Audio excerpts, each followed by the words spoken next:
Fazer um pequeno passeio histórico, né? Afinal, são mais de 2 mil anos de história, não vai dar para te resumir isso em poucos minutos, né? Então, você vai passar bem por cima.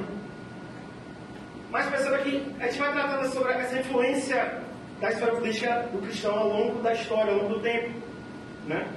E um dos teólogos mais famosos da história, que é Bispo Agostinho de Hipona, lá do século IV, ao tratar sobre esse tema, ele vai dizer que um Estado que não se orienta pela justiça é apenas uma grande quadrilha de ladrões. E Agostinho está falando isso aqui no século IV. Olha quanto tempo. Estamos no século XXI. Século IV, o Bispo Agostinho já falava isso. Um Estado que não é governado pela justiça. E é como cristão já entende. A base da justiça, em primeiro lugar, é a justiça de Deus. Se esse não é um princípio de governo, então a gente está governando por injustiça, porque a própria palavra lembra que a justiça do homem é equivalente a trapo de imundícia. Ou seja, não vale absolutamente nada. Então, perceba que no Estado do século IV, Agostinho já diz uma frase forte como essa. Um Estado que não é governado por justiça é apenas uma grande quadrilha de ladrões juntadas para apenas surrupiar o povo.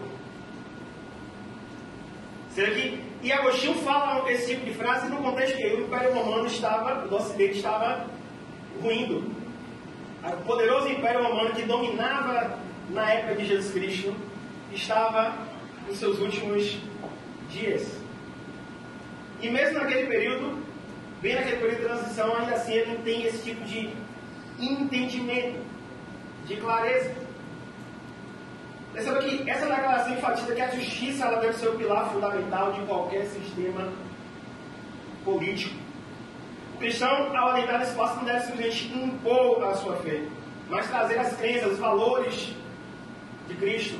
O valor da palavra tem que estar embutido em suas atitudes, em suas ações, que deve influenciar em prol do bem comum. Ou seja, aqui a gente lembra também, como a própria Agostinho lembra, do Estado laico colaborativo. Ou seja, a igreja e o Estado ambos trabalham para o em prol do bem comum. O Estado cuida da parte material, a igreja cuida da parte espiritual, porque entende que ambas são partes fundamentais do próprio ser humano. Não adianta querer cuidar de uma parte e ignorar a outra.